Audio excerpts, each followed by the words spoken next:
Produit avec le soutien de Sidi Ali, eau officielle des équipes nationales du Maroc. Bonjour, vous êtes bien sur Radio Ma'arif, podcast Le Montakhab avec notre Reda Allali, l'incontournable sur le foot, l'histoire du foot, l'histoire de Le Montakhab, de l'équipe nationale. Reda, ça va? Ça va super. En forme? Ouais, génial. On a parlé la dernière fois de la performance de l'équipe nationale au Mexique, 1986, ça reste dans les mémoires quand même. Et j'espère que les jeunes qui n'ont pas vécu cela vont être assez curieux et curieuses pour aller jeter un coup d'œil sur les images qui sont disponibles sur YouTube, comme tu me l'avais dit. Surtout que j'insiste, je répète, c'est la matrice de l'équipe de Regragui. Regragui a regardé ces matchs-là. D'accord. Je le sais. Style leçon, quoi, les leçons d'histoire. Comment on appelle ça dans le jargon. C'est toujours la même chose. C'est comme en France quand le PSG court après la Ligue des Champions. À chaque fois qu'ils arrivent en demi-finale ou en quart de finale, t'as les gars de Marseille qui se lèvent, qui disent « Ouais, nous, on a été les premiers à la gagner. » C'est-à-dire, même si tu la gagnes, j'étais avant toi.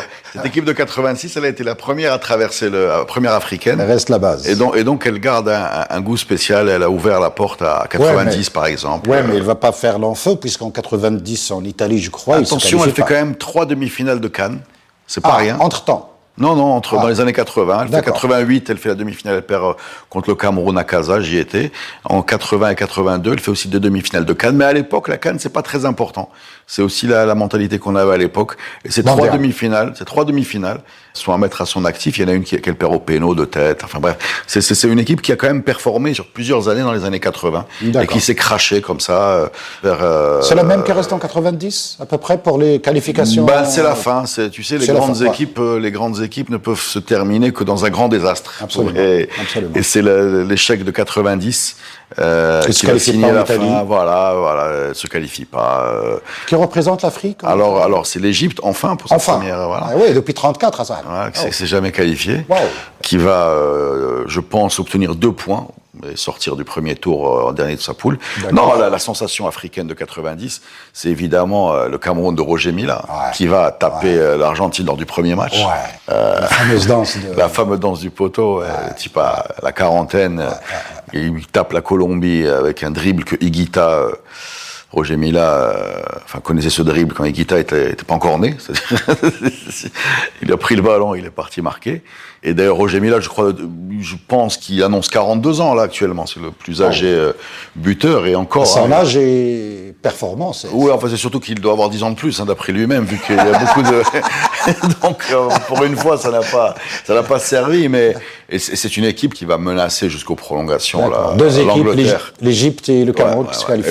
Et le Cameroun qui fait un quart de finale contre l'Angleterre. Quart de finale qui va rester la meilleure performance jusqu'à Ghana 2010 et Maroc, évidemment, en 2022. Mais au-delà du côté comptable de la performance camerounaise, il y a aussi le fait que c'est pour moi une des dernières équipes avec le Nigeria qui a joué à l'africaine. C'est-à-dire que la mondialisation du foot n'a pas encore vraiment commencé et a encore des particularités locales très fortes. La majorité des joueurs jouent en équipe locale, dans le championnat local. S'ils ne jouent pas en équipe locale, ils ont grandi dans l'environnement local, donc ils ont une culture locale. Et quand ils jouent au foot, avec leurs qualités, leurs défauts et leur mentalité. On n'est pas dans le foot standardisé, mondardisé. C'est-à-dire pour le meilleur ou pour le pire. Tu peux avoir des danses de malades, des gris-gris complètement absurdes, mais tu peux avoir des coups de savate monumentaux, comme ceux de Tata ou de Koundé derrière, de Massing, qui sont des joueurs que les Européens n'avaient pas l'habitude de voir, tellement ils étaient forts dans l'engagement physique. Nous, on les connaissait, parce qu'on a eu les mêmes à éliminer, ou on s'est fait éliminer par eux, mais voilà. 90. Et 94, donc le Maroc se qualifie. Les États-Unis. Qualification dramatique, puisqu'on est dans le groupe de la Zambie. La Zambie qui va faire un crash aérien. Voilà. Oui, l'équipe. Il y a la Zambie, le Sénégal dans notre groupe. Il y a une seule place. Zambie, Sénégal, je ne sais pas quelles sont les autres équipes, mais en tout cas, c'est ces 3 équipes-là qui sont vraiment en course pour... La Zambie... Pour la mémoire, oui, cette histoire de la Zambie. Écoute, c'est la Zambie qui va jouer au Sénégal. L'avion s'écrase... Alors, à l'époque, il faut faire 2 stops. C'était un petit avion, c'est pas un grand avion. 2 stops pour réalimenter l'avion. Et il s'écrase dans l'eau, au large du Gabon. D'accord. Voilà, aucun survivant. Waouh. Aucun survivant, c'est un vrai drame. Si, peut-être un seul. Kaloucha Boualia. Kaloucha Boualia qui joue au PSV Eindhoven. Il n'est pas dans l'avion. Mais dans l'avion, il n'y a pas de survivant. Il n'y a pas de survivant. On parle d'une erreur humaine, beaucoup. On parle d'une erreur humaine, de problèmes techniques, de mauvaises décisions, enfin bref. C'est un drame à laquelle donc cette équipe n'arrive pas au Sénégal pour jouer son match. Qu'est-ce qui se passe? Le match est reprogrammé, tout est décalé, mais ils vont fabriquer une équipe autour d'un seul joueur qui est Kaloucha Boualia. qui est leur méga star, qui va se retrouver ici lors de ce fameux match contre le Maroc, où le Maroc gagne et passe premier, prend la seule place qualificative du groupe. Kaloucha, qui par la suite va devenir président de la fédération zambienne, et va gagner la CAN. Et va dédicacer cette victoire de la CAN avec Hervé Renard, d'ailleurs, à ses coéquipiers disparus. C'est un vrai traumatisme pour le... Pour la Zambie. Il y a des équipes qui ont craché, hein, et de tête, il y a Manchester United, c'est une histoire très connue. Mais des sélections, je n'ai pas d'autre exemple. C'est-à-dire que c'est la crème de ton football. Hein. C'est pas juste un club de tête. Je pense à Manchester United dans les années 60. Et une équipe de rugby dont ça a fait le film dans les Andes, dans les Andes au Chili ou je sais pas, quelque chose comme ça. Mais si je reste sur le foot, je ne vois pas de sélection. Je vois que des clubs, et cette sélection-là, il y avait un côté également dramatique de voir le meilleur joueur esselé recommencer de zéro. Mais bon, les éliminatoires se continuent, elles sont reprogrammées, et ça se termine avec cette victoire du Maroc à Casa. Et qualification aux États-Unis. Qui se qualifie pour l'Afrique aux États-Unis, 94, si tu te souviens? Il y a le Maroc, bien sûr. Nigeria. Un énorme Nigeria. Magnifique. C'est là qu'on va avoir c'est là où tu vas voir une saga nigériane. Rachidi Yekini dans les buts comme ça, avec les mains qui traversent le filet et qui pleurent de joie. Tu vois, c'est Amokachi, Amunike, Yekini, Rufai, c'est une énorme équipe. Alors le Maroc, je voulais juste, pour revenir à 94, signaler un point très important. 2 points très importants. Ouais. Le premier, c'est que dans ce Maroc-Zambie dont j'ai parlé, qualificatif, arrive quelqu'un qui s'appelle Moustapha Hadji, qui est très important. D'accord.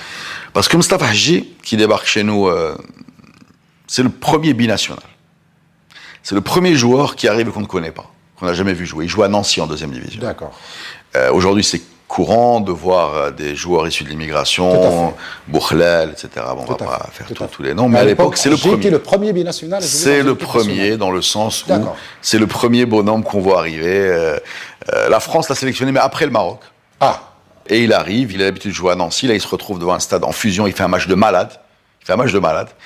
Il raconte un truc drôle, il raconte que derrière lui, déjà il n'était pas censé jouer. Je crois que c'est Mjid Boibo de Wydad qui se blesse. Qui était l'entraîneur? Alors justement, l'entraîneur de ce match-là s'appelle Blinda. Mais l'entraîneur qui a fait toutes les qualifications s'appelle Louzani. Et Louzani s'est fait éjecter juste avant ce match-là. Et il a été remplacé par Blinda. Donc ça c'est une parenthèse, c'est le deuxième point que je voulais aborder. Mais puisque tu poses la question, je te le raconte tout de suite. Louzani était un homme très sérieux, un bon entraîneur, mais très sérieux. Il s'était mis à dos toute l'équipe qui était assez joyeuse, des joyeuderies, des gens qui sortaient, etc. Il avait voulu virer des stars casablancaises, des stars des phares, et finalement c'est lui qui s'était fait virer. C'est assez classique chez nous, hein, quand tu veux mettre, quand tu as trop de principes, et que tu veux, au nom de ces principes, te priver de tes stars, c'est en général toi qui dégages. Donc Blinda, c'est l'homme du Serail, lui aussi. Il est décédé, Mskin, il a souffert beaucoup dans cette Coupe du Monde. C'était un peu le bonhomme malléable qu'on va mettre, qui va pas nous embêter avec la discipline et l'horaire. Voilà, c'est lui qui est sur le banc de touche. Et c'est lui qui, quand Boibo est blessé, juste avant dans le stage qu'il a moins bien, il fait rentrer Hadji est tellement, à l'époque, tellement extraterrestre qu'il raconte, Hadji, je crois que c'est Abrami qui est derrière lui. Abrami, il lui dit, déjà ils ont du mal à communiquer, il lui dit ne défends pas, rien que monte. Et lui, il croit que c'est un piège. Il dit, non, moi, je défends l'entraîneur. Il dit, non, vas-y. Et il croit qu'il aimerait essayer de... Il veut le piéger, quoi. Et en fait, non, le type, il dit, non, parce qu'il voit ce qu'il peut apporter devant. Et non, il était sincère, Abrami. Et il fait un match de malade. Et Hadji est très important, parce que Hadji ouvre la porte à tous les binationaux qui vont venir. D'accord. C'est lui le premier qu'on a connu. Pour nous, c'était très émouvant. C'est comme si on rencontrait un cousin éloigné. Tu vois, c'est quelqu'un aussi qui avait toujours un rapport avec le papa, hein, parce qu'il a élevé également Youssef, le petit frère qui va venir. Ouais. Il était mineur, le père. Un mineur parmi les travailleurs émigrés des mines. Ouais. Les bassins de la Lorraine. Une vie plutôt dure, des gens qui ont un métier très dur, la mine. Ouais. Qui d'autre dans cette équipe? Écoute, l'équipe qui part, alors c'est une équipe un peu mixte, il y a beaucoup de jeunes. Il y a beaucoup de jeunes qui vont faire leur place dans l'équipe nationale. Peut-être qu'il y a un certain Nordin Nibet derrière. Hadraoui à gauche. Abrahami est là aussi, on a le petit Hadji, on a au milieu de terrain Khalil Azmi qui va être le héros malheureux de la Coupe du Monde. Khalil Azmi, c'est un très bon gardien, ceux qui le connaissent parlent d'un type qui a un meilleur potentiel que Zaki, mais il a un grand problème, Khalil Azmi, c'est qu'il est passé du WAC au Raja 2 ans avant la Coupe du Monde. Et ça, c'est très important pour la suite. Il est passé du WAC au Raja à la suite d'un énième bras de fer avec... Ça, c'est la cuisine casablancaise. C'est très important parce qu'il avait l'habitude d'aller mettre la pression au président du WAC en disant, voilà, machin, Raja Bretni, Zidni, machin, etc. Enfin, il créait beaucoup de... Un jour, Galouazid, Où il a été mauvais. Il n'a pas été bon Raja, donc il a réussi à mettre un peu contre lui. Il y a eu 3 choses qu'on peut tirer de ce mouvement. Premièrement, les Wydadi lui en veulent, parce qu'il a trahi. 2, les Rajaouis lui en veulent, parce qu'il est venu, il n'a pas été très bon. 3, il a une réputation de bonhomme qui est un peu mercenaire. C'est très important pour la suite, rappelle-toi de ça. Donc c'est Azmi, gardien de but, Nibet qui va être le futur patron des 10 années qui viennent et derrière, Triki, un autre binational qui arrive après la qualification. Alors c'est un Rasta. Donc on va l'intégrer. Exactement, voilà, parce que ça va devenir un réseau. Ouais. Devant, tu as un joueur de Kholibga qui s'appelle Arbi Hababi, grand milieu de terrain, un héros capillaire avec la Abrami. Alors j'ai oublié de t'expliquer que tous ces gens-là, Azmi, Abrami, on est dans les années 1090 triomphante, c'est-à-dire que la coupe officielle, c'est une sorte c'est la version nationale de ce qu'ils appellent en Europe le mulet, c'est-à-dire les cheveux longs dans la nuque qui courent sur les côtés. Voilà, donc c'est ce qu'on appelait nous, c'est une stika. Et tu avais aussi la coupe d'El Nibet, qui est une sorte de version locale de Richkart.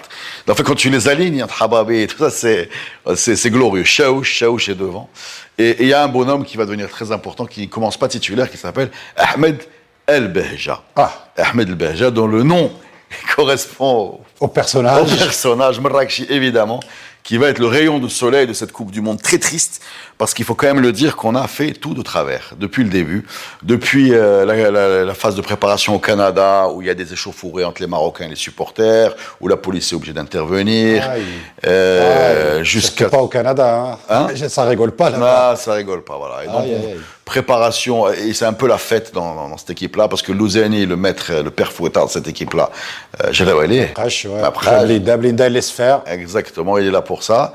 Et il faut dire aussi que c'est une équipe qui est soumise à beaucoup de pressions politiques, il faut le dire. Des pressions politiques qui viennent de Marrakech et des pressions politiques qui viennent de Rabat. Voilà. Entre les deux capitales. Les deux têtes de file, les deux grands personnages de l'appareil marocain et qui sont un peu en concurrence quand il s'agit d'imposer leurs joueurs, soit Marrakchi, tu as Msbahi, Metzelen, tu as Behja. Chaouch, non Chaouch joue en Europe. Du côté de Jish, tu as Samadi, tu as Hadrioui. Enfin bref, il y a beaucoup de... On n'est pas... Il y a beaucoup d'interactions. Il y a beaucoup d'interactions et le premier match a lieu contre la Belgique. C'est pas un mauvais match, mais on perd 1-0. C'est le match typique du manque de réalisme. Contre la Belgique. On va retrouver en 2022. Exactement. Waouh. Ah non, 2022, tout ce qu'on a, l'année des règlements de compte. Ah ouais, tous ceux qui nous... On perd 1-0, mais c'est pas encore dramatique, tu vois. Déjà parce qu'on a bien joué. Chaouch a beaucoup loupé, a tapé toutes les barres possibles. Et parce qu'en deuxième mi-temps est rentré un certain Ahmed El Behja, qui est une sorte d'hommage permanent au foot de rue. C'est-à-dire, quand il arrive sur le terrain, ce jeune... On sent la joie à l'avance. Déjà, il sourit, il n'a pas l'air de savoir que c'est une Coupe du Monde. Qu'est-ce qu'il brille? Ok, c'est... C'est lunaire. Extraordinaire. C'est lunaire. C'est un bonhomme qui, par ce match-là, parce qu'ensuite il va être titulaire évidemment, va rentrer vraiment dans le cœur des Marocains. Il est rentré dans le cœur des Marocains comme étant... En plus, ça va bien avec le Marrakchi, tu vois, le côté un peu fun, drôle, msouar, tu vois, il n'est pas écrasé par la pression. Absolument. Il y a une action de malade où, enfin, je serais débrouillé 2 Belges de suite, je crois, mais bon, on perd, et on arrive contre l'Arabie Saoudite pour se rattraper. Et c'est là où c'est terrible. Qui n'était pas une grande équipe. C'est pas seulement une... Pas celle qui a battu l'Argentine. Non. À l'époque, l'Arabie Saoudite, pour nous, ne sait pas jouer au foot. Pour nous, à l'époque, l'Arabie Saoudite, c'est l'équipe à laquelle on a mis 11 ou 13 buts en 61. C'est la plus grande défaite, victoire du Maroc. C'est un pays qui ne joue pas au foot. Ils vont se rattraper. Exactement. Le Marocain ne voit pas le Saoudien comme une équipe potentiellement correcte. Pourtant, elle est très forte, puisque elle va se qualifier, elle va déjà nous battre, elle va faire un... À combien Elle va nous battre 2-1, mais c'est dans la méthode que c'est... Aujourd'hui, les jeunes peut-être qui nous écoutent, en 2022, la planète entière joue au foot. C'est-à-dire, tu vas jouer contre le Bénin, tu peux perdre, tu l'as fait... Alors, il y a des niveaux, bien sûr, mais les pays comme l'Arabie Saoudite, demain, si tu as la Corée, le Japon, qui sont aujourd'hui des places connues du foot, à l'époque, ce sont des gens qui, pour nous, n'existent pas dans le monde du foot. Voilà. Et donc, on arrive contre l'Arabie Saoudite, premier but, penalty. Alors oui, j'ai oublié de dire qu'avant le match, ça éclate dans les vestiaires. Encore. Ouais.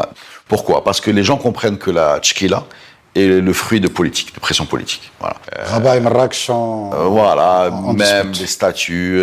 Haddaoui était capitaine au premier match, il disparaît de l'équipe. D'ailleurs, on va avoir 3 capitaines en 3 matchs. Voilà. Ça te donne... c'est pas bon. Exactement. Nibet sur les nerfs donne un penalty qui est marqué très vite. Ensuite, le Beja nous fait un numéro incroyable, fait une espèce de feinte de torero, une espèce de dribble un peu bizarre, personne n'a compris. Mais un truc vraiment bizarre. Hein. Démarqué. Mais qui fait Marca, Shaouch. En fait, il a utilisé Shaouch comme un poteau. et donc, on a 1-1. Et c'est à ce moment-là que les Saoudiens marquent ce fameux but, je crois qu'il s'appelle Anwar Saïd.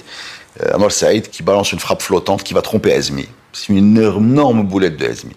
C'est l'année où les ballons de foot changent. C'est l'année où les ballons de foot ont des trajectoires bizarres. Le but de Hadji le Roumain, un but également d'un match de l'Irlande qui est très bizarre. C'est des trajectoires bizarres. Les ballons deviennent très légers et les gardiens se plaignent. Et Hazmi se fait complètement avoir par cette trajectoire. Mais nous, au Maroc, les Marocains, partie de cette catégorie, là, considère que Hazmi bat le match. Parce que Souaida en face. Ah, c'est pour ça que tu dis, rappelle-toi de l'histoire de Rajalouid. Ah oui, d'accord. Ah, le pauvre. Voilà. Oh, le pauvre. Très important, je te raconterai pourquoi ensuite. Donc finalement, on perd 2-1, c'est fini. Le troisième match, c'est dans la foulée, on perd contre les Pays-Bas. Et donc, en résumé, je te le fais rapide, c'est la pire Coupe du Monde de notre histoire. 0 points, 3 défaites. Voilà. Après, tu as Wairan qui marque un but de malade avec l'Arabie Saoudite, mais ça, on s'en fout. Pour nous, on cherche les coupables. Blinda est un bon coupable. Voilà, on accuse Hazmi. Voilà. C'est quoi cette histoire, pardon? C'est cette histoire d'un joueur qui cherchait sa chaîne ou je sais pas quoi. Oui, ça, c'est les conseils de Hassan II. Je pense qu'il leur avait offert, on racontait qu'il leur avait offert des petites pendentives, je crois, Ayat Koursi, le Cheikh Haja, quelque chose comme ça, lors de sa visite pour porter. Pour les encourager. Voilà, pour les encourager. Mais ça, tu le vois dans du match contre où tu vois Daoudi à 4 pattes en train de chercher quelque chose sur le terrain. Exactement. Non, c'est interdit mais tout pas ça. c'est interdit, mais pas dans un arrêt de jeu, c'est dans le match. D'accord. C'est-à-dire qu'on tu vois, c'était un peu ridicule, cette Coupe du Monde était un peu ridicule. Il y avait aussi le fait qu'on raconte aussi qu'on leur avait distribué des minerves pour s'entraîner à la tête haute. En fait, tout était allé de travers. Tu vois, Haji rentre et sort de l'équipe. Alors, 3 capitaines. Premier, c'est Haddaoui qui sort de l'équipe. Deuxième, c'est Hazmi. Hazmi qui est maudit après son erreur, donc il disparaît de l'équipe. Dans une équipe de foot, normalement, quand tu as un capitaine, s'il sort de l'équipe, c'est qu'il est blessé. Surtout en phase finale de Coupe du Monde. Tu as un peu réfléchi sur les 3 matchs qui viennent. Voilà. Et ben regarde ça. Haddaoui fait le premier match capitaine, il disparaît de l'équipe. Pas blessé, pas de problème de rendement. Hazmi est promu, il disparaît de l'équipe.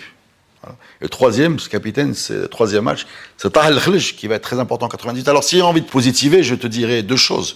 Je te dirais que cette équipe-là, elle porte les germes d'une belle génération, celle de 98. Tahal Khlj, tu le retrouves en 98. Haddaoui, tu le retrouves en 98. Nibet, tu vas le retrouver pendant 10 années. Ça va être un cadre très important de cette équipe-là, de cette équipe nationale. C'était une coupe catastrophique, mais en même temps, quand même, il a permis d'avoir une génération nouvelle. Voilà, parce que 98, on en parlera dans un prochain podcast, 98 se base sur beaucoup de ces enseignements-là, mais j'ai envie de terminer sur Hazmi. Hazmi rentre au Maroc et Hazmi est harcelé par les gens qui lui demandent « Film Makhraj, film Flous Souada ». Et Hazmi ramasse ses affaires avec le même visa et part aux États-Unis où il fait... Ils ont une carrière de footballeur qui vaut ce qu'elle vaut, mais c'est surtout dans la suite, ils sont convertis dans la vente automobile et il grimpe les échelons d'une belle marque de voiture où il est promu à un poste important comme commercial ou comme directeur commercial. Voilà. Mais c'est dur de vivre ce harcèlement quand même du public dans l'espace public. Écoute, les Marocains n'ont jamais... C'est bizarre, par exemple, les Marocains n'ont refusé de voir... Il y a beaucoup de choses dans cette histoire-là, c'est intéressant à analyser. La première chose, c'est que pour nous, Souaida, c'est pas des footballeurs. C'est des gens riches.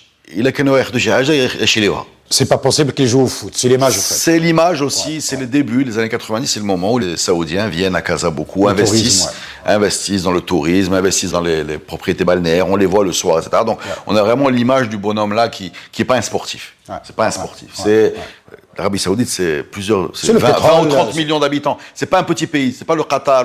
Mais pour nous, c'est le pétrole, c'est le dollar. Voilà, on le sait quand on s'intéresse un peu et quand on s'ouvre un peu l'esprit. C'est un grand peuple avec beaucoup de monde. Donc effectivement, il y a des sportifs, il y a des tout. Mais pour nous, c'est pas les sportifs. C'est ce qu'on voit ici. C'est des gens qui fatalement ont dû mettre la main à la poche vis-à-vis de cette victoire-là. C'est complètement injuste parce qu'ensuite ils vont marquer peut-être le but de la Coupe du Monde. Il est marqué par Wailan, le milieu de terrain saoudien qui va d'une frappe incroyable, toujours avec ce fameux ballon flottant.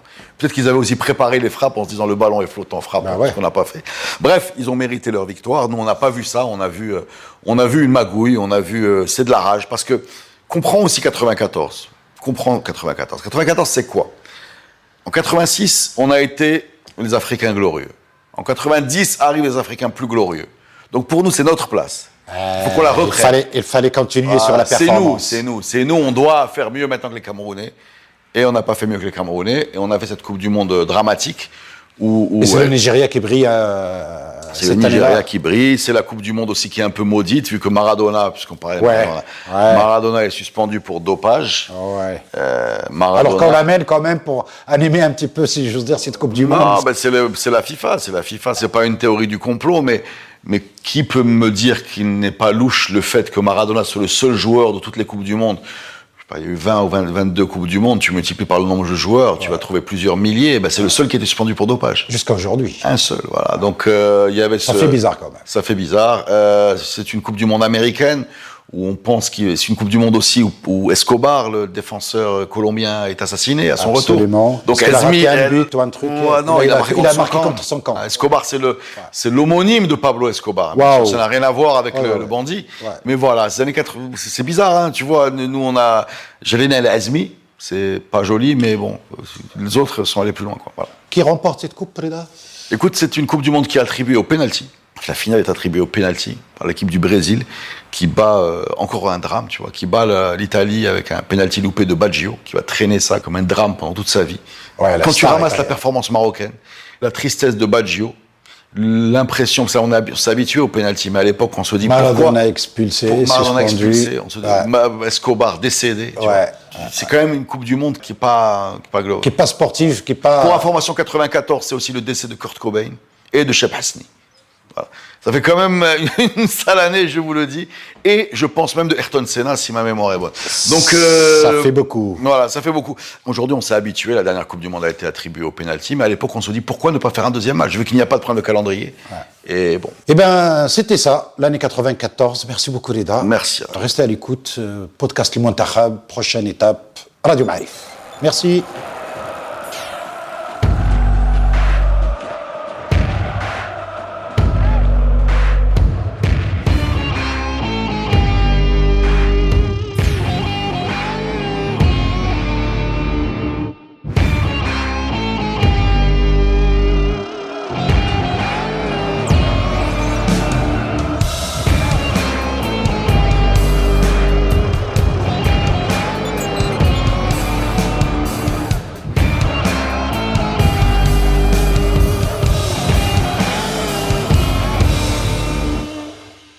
Produit avec le soutien de Sidi Eli, au officiel des équipes nationales du Maroc.